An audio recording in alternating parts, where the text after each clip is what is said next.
by looking at the pieces. Einstein's ideas will eventually lead to new theories about our world. And whilst the development of science will continue to have a profound effect upon the way we live, it's sobering to realise that in many ways, the more we discover about our universe, the more mysterious it simply becomes.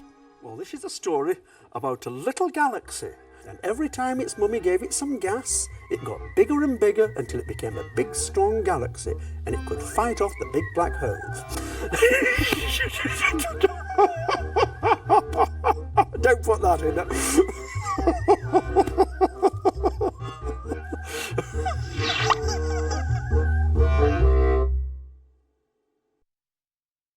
Some serious clubs, some serious support. It's going to be big. I can't wait to see what Stan's going to be doing the boys this season. 100% character. We can't wait to get started. Come on! Join me, Colin Murray, for the new season. Football on 5, the Championship. Starts Saturday from 9 on Channel 5. Now, Nelson, the one-eyed ferret, is scheduled in for a check-up. We love him. He's such a character in Wildlife SOS.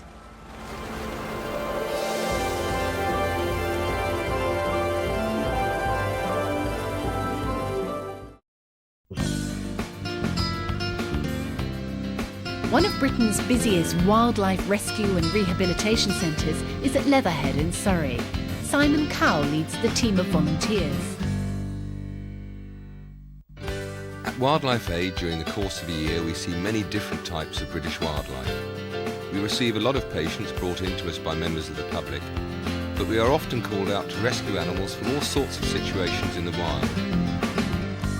In this episode, we treat a fox who has a nasty abscess on its head, a goose has fishing line caught round its leg, and Nelson, the one-eyed ferret, comes in for an examination. A pair of ducks are released onto a local pond. The fate of a fawn hangs in the balance, and a serotine bat is given a test flight.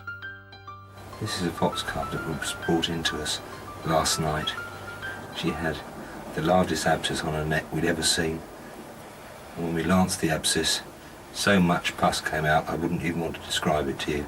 The agony of the abscess on her neck must have been unbelievable. She couldn't move her head at all, and it was the size of a large tennis ball, which is hard to imagine. But she really is just fighting to hold on.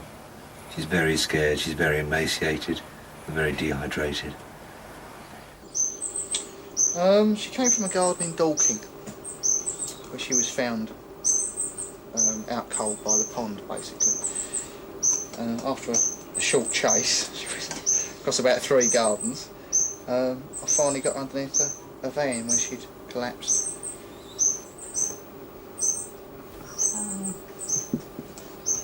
I think she needs some vitamins, though. Yeah, she sounds like she needs something, doesn't she? It's all a boast. Vitamins in these situations are best given by injection. Oh, sweetie. We give you 1.5 mils, eh? Make her feel a bit better. There you go. It's all right, sweetheart. You're giving it a shake. To help stop further infection, Jim sprayed the wound with an antibiotic spray. She's going back now, and we'll continue to give her some antibiotics and vitamins if necessary. She's eating quite well, but she's still very wobbly on her legs, which isn't really surprising because she's had a rough time. But the abscesses, it's all gone from around here. There's no more pus in it. So it's just a matter of keeping up the antibiotic treatment and just feeding her up and hoping that she'll come to. I'm sure she will. She's much, much liver than she was.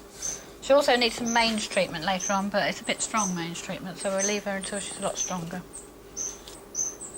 She's not very impressed, are you, sweetheart? This little ferret, he came in really poorly Monday. He was nearly dead, he really was. Wednesday night I didn't give him any hope, and he's feeling better today, aren't you?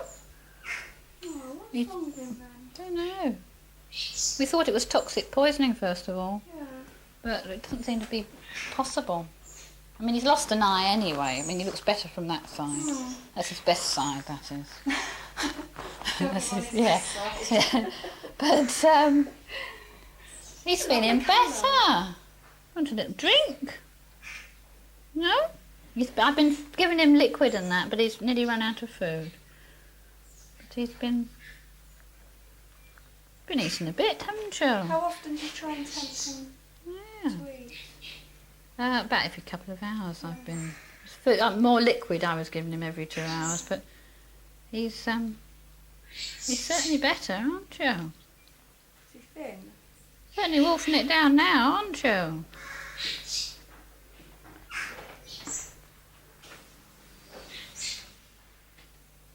Very keen, isn't he? Joyce, the vet, doesn't know either. She said she thought he had toxic poisoning, whereby he somehow got in contact with something like cuprinol or the other stuff, creosote. But we spoke to Steve and he said that he's still in the old pen that he had for his other ferrets. So it wasn't that. The other thing is that he had an infection when he came in and it didn't really get going until, you know, it took a long time to manifest itself.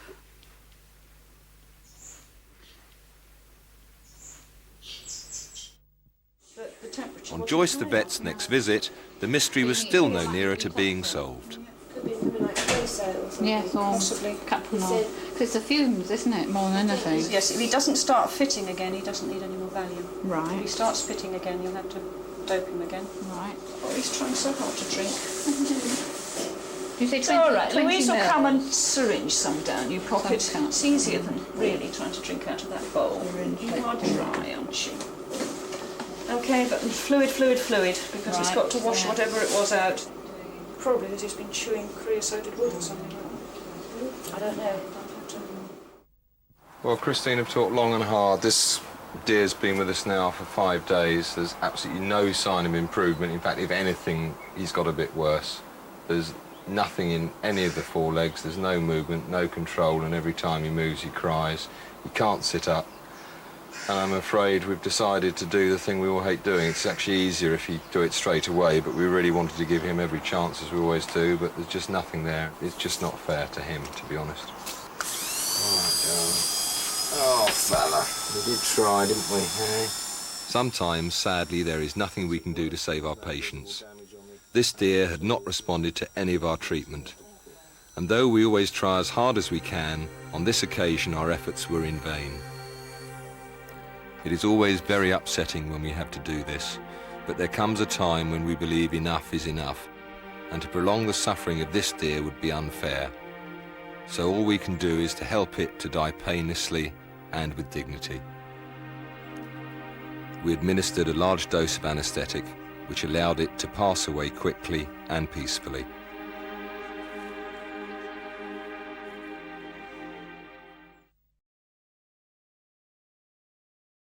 Hounded by Paps, selfie snaps, boss PA, get on way, relapse, weight loss, latest goss. It's a tough gig being a celeb. They deserve a break. And where is this season's hottest star retreat? Celebrity Big Brother. Starts Tuesday at 9 on Channel 5. Oh, it's a lovely day. Beautiful day. My rounds on this particular day included a look at one of the ducks residing with us. We've all been cleaned out. Fair enough. Now, right, got to find ourselves a female duck. Ah, 2 female ducks. One should have a green spot and one should have nothing. Hello, babies. Hello, sweethearts. Well, darling, hey? Basically, this duck came in about 2 weeks ago, I think. It had been, how does one phrase this? Too many daddy ducks had been taking too much notice of mummy duck, perhaps is the best way you can describe this one. And she was absolutely waterlogged, saturated and very, very tired. So she's come here. She had really nothing wrong with her apart from that. So we've given her a couple of weeks of rest and rehabilitation and lots of food, which should have allowed her to build all the strength back up. And she will go back to the wild tomorrow, I should think, with a bit of luck. Hello, sweetheart. Come on. Having a look. That's green spot or not? No. It's a very handsome duck. You must be the duck, because you're very beautiful, aren't you? Hey? You're very beautiful. We'll sort everything out. You go back out tomorrow. Good girl. We were called out to help a Canada goose that had fishing line caught around its leg. He was from the same flock as Brian, another goose we saw in an earlier episode. Hiya. Brian, you may remember, also had been a victim of discarded fishing line. About 3 weeks ago he's been on the lake since the last one we had. It's fishing twine, I think, around his leg. Just one. It's really swollen. He's coming over now. Our first and probably most difficult task was to catch the bird, using a piece of equipment called a swan hook. The plan of action is nobody knows. It's a matter of seeing how close she can come in. If we can get her on the bank, that would be the easiest way. And if we can't, then we've just got one stab at getting it off the water. But that's really very, very tricky. I've lost it. You know which one it is now? Just about reachable, but hardly.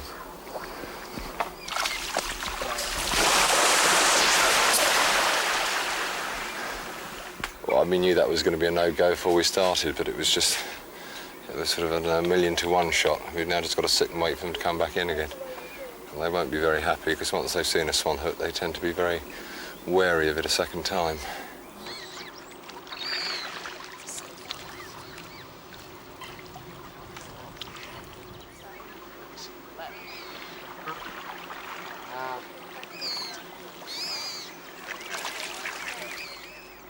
Our patience was not rewarded, and we would have to wait for another day before being able to catch this elusive bird.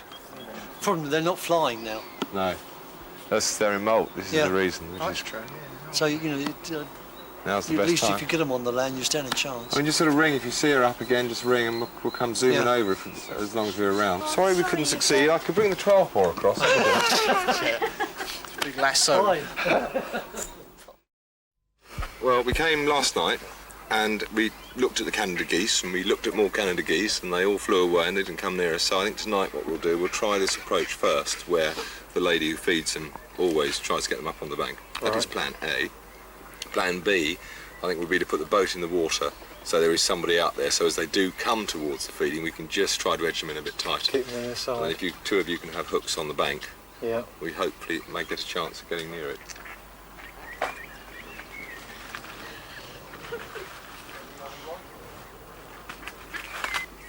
That's the one we want. He's heading towards the water. Sorry. Brian and his mate proudly showed us their new offspring. Don't know. Which one is it? Right in front of me with a big lump of bread. He's in the bread now. Yeah, he's got the bread in his mouth. Look, bread now. That's the one. Got him? That's the one. Okay, down. Okay. Well done. Okay. Yep. Oh, sweetheart, I'm sorry about that. Oh, lost it. Oh, that's been in there a while. It's all growing in there, isn't it? That's been in there a while. It's not hot. Oh, it's right in still. It's grown over, actually. It's been in there that long. Hello, Vala.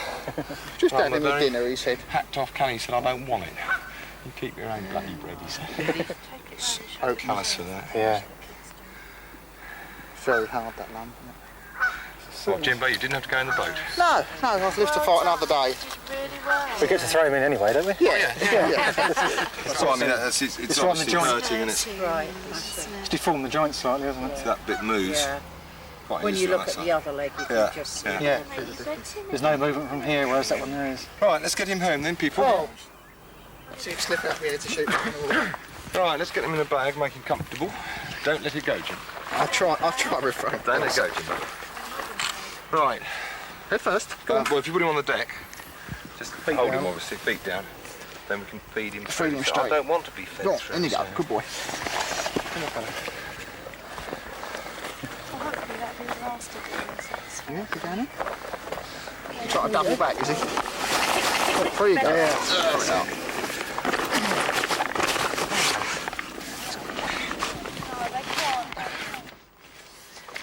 Right. You should thank your lucky stars you didn't get wet and dirty, Jim. Yes, I've got quite a result. That's a bonus. Quite a result. Have no little man. No pecking. On the journey back to the centre, the goose showed his disapproval of the whole business. Ow! Ow! Ow! Ow!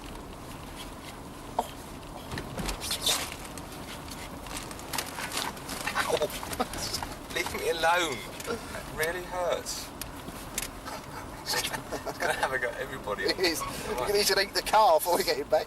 So you've taken me out of my territory. I'm a very hacked-off bird. I'm going to show you how hacked off I am. Come on, You shouldn't have a peck at anybody. You should be pecking at the kids that put all the twine round your leg. That's right. We're the ones that have got you in this. We're the good guys. Back at the centre, we were able to examine its leg more closely. It was extraordinary how the skin had actually grown back over the fishing line so completely that it only left the ends protruding from the wound.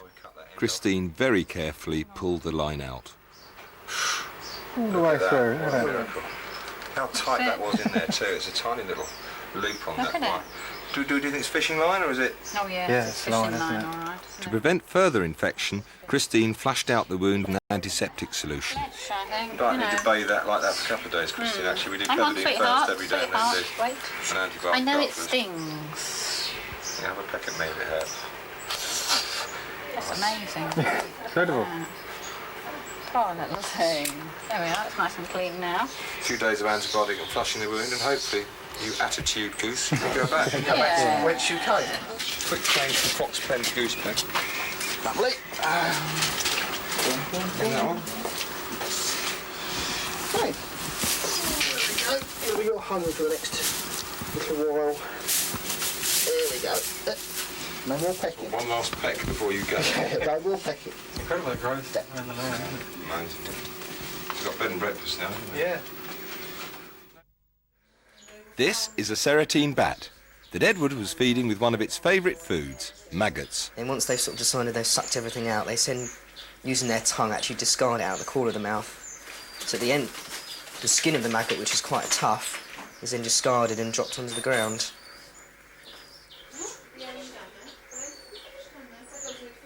Good enough now. Yeah, it's still going.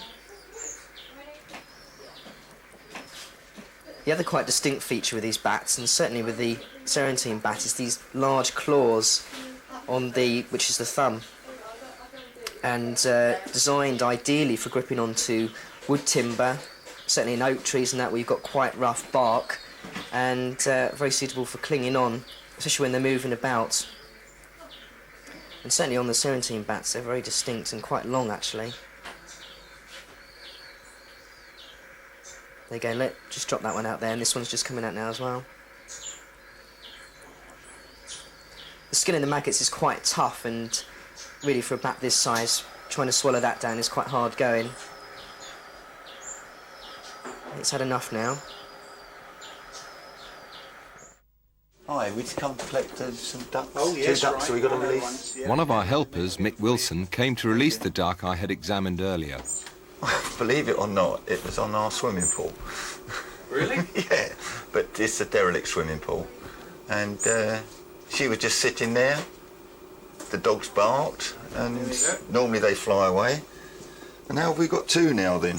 Yeah, you have indeed. Two ducks. Oh. They're going off to the common now, thanks. Well, there you go. Excellent. Right, thank you very much indeed. They've been good patients. Thanks a lot. Mick's duck had befriended another of our ducks, so we decided to release them together. As always, the release site of patients is carefully considered. Okay. It was obviously no good putting them back onto the derelict swimming pool, so a far better location had to be found. Their new home was to be on a large lake near Mick's house, where the area could well support another 2 residents. Go on, you've got loads of food there. That's it. Look at that. Free at last. It hasn't been that long, has it? A couple of weeks.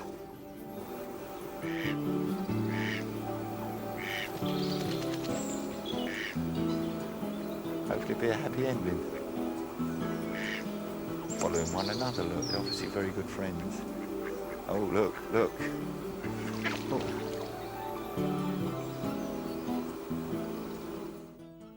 See, last time we did fly back the second go after he'd warmed up a bit. It's getting all excited now. Louise gave the bat its first test flight.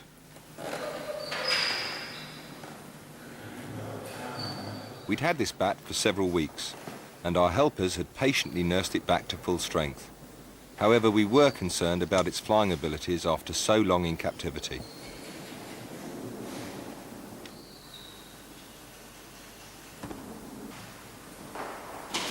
When flying, bats use a method of echolocation to stop them bumping into things. They transmit and receive back sound waves at ultrasonic frequencies. This allows them to determine their position in relation to other objects and creatures. His original accident may have impaired this natural ability, and so it was important that this bat got as much flying practice as possible.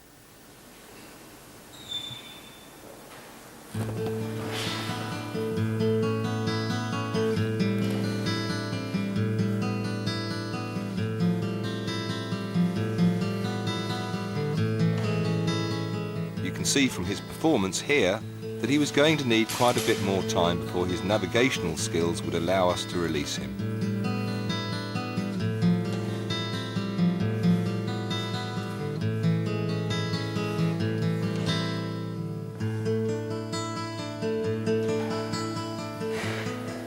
It looks like he's taking a shine to you there. We spent lots of time together. Right, as you can see, he's been looking for somewhere to land, and he found the only place he could land was the T-shirt. The ball's very slippery here. So you did very well, didn't you?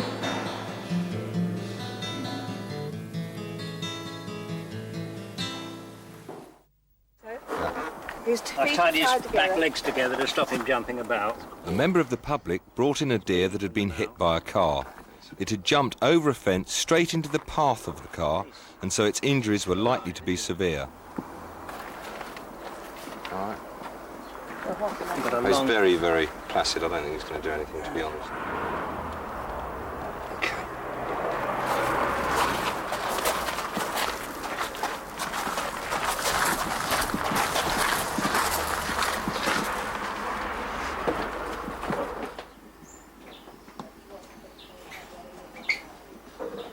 They can go 12-foot fence from a stand. He cleared this and just landed straight in the road, right in front of this car that was coming past, you see.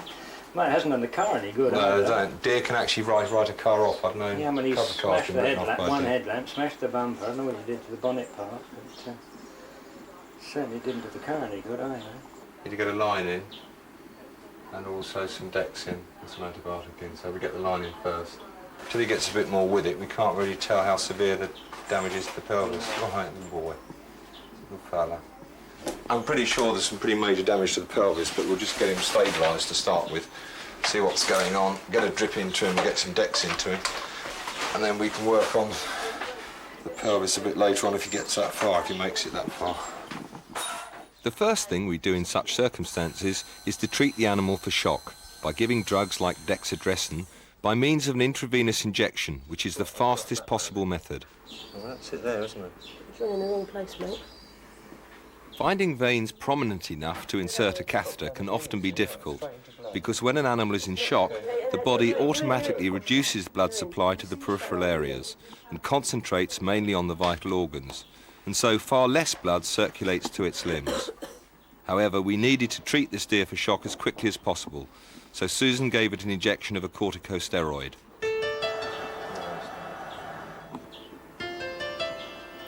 To avoid any further stress for him, we took him to one of our deer sheds and inserted a drip under the skin, as we could not raise a vein. We couldn't get a drip in IV, I'm afraid. He was so much in shock we couldn't raise a vein. So we're trying to just give him a bit of fluid now, subcut. Same principle, it's just much slower absorption into the body. You can feel it start to sack up. Get that hand, just feel that. You can feel where the water's going in. It's forming a layer between under the skin. You can absorb that in through his body. Now we've got it reasonably settled, we're going to give him a shot of Valium just to try and placate him right the way down, and a shot of antibiotic to cover any infection and to cover all the other stuff he's had. But despite all our efforts, the deer died in the night. It is very sad when this happens, but we console ourselves with the fact that of all the patients we take in, we are able to save over 70% of them.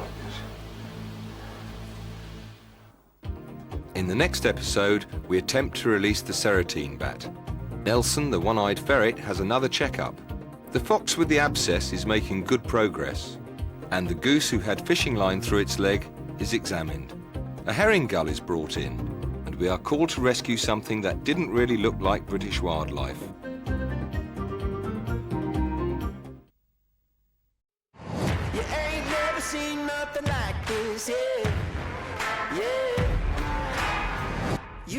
ain't seen nothing like this. Oh my goodness me!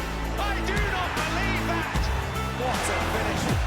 More sport than you thought, all for free on Channel 5.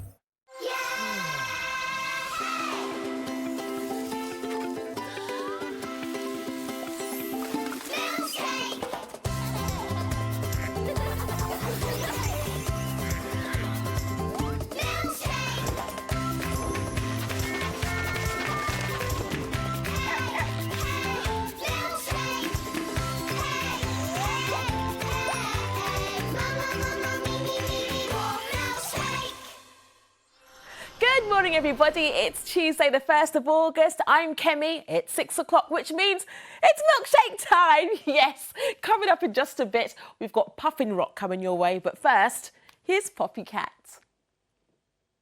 It's all fun and games for little monsters. Whoa!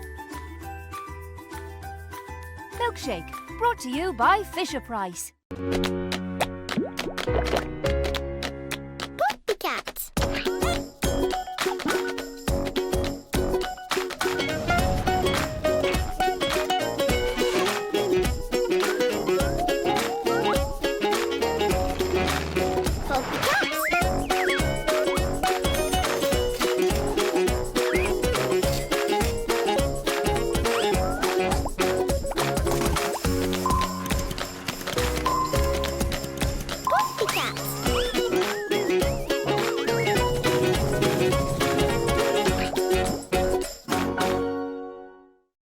Wake up, Poppy Cat. It's time for my newest story. It's called Poppy and the Giant Toothbrush. One day, Poppy was helping Al build a new patio on his treehouse. These are the drawings showing what Al's new patio will look like. What do you think? I think it's going to be amazing! Super amazing! Oh, is that for your new patio? Oh, yes, it is, Mo. I'd like to help. I could carry that wood for you. Really? Are you sure? Sure, I'm sure. Watch. Oh, that's okay. I've got it. Maybe I could carry your hammer for you. Thank you for trying to help, Mo, but I think perhaps you're a bit too small. Too small? I'm not too small. I'll show them. Oh! A giant toothbrush. That's perfect. I'll show everybody how strong I am. That's where the ladder goes, and over here will be Al's chair. Here we are, the wooden hammer and... What?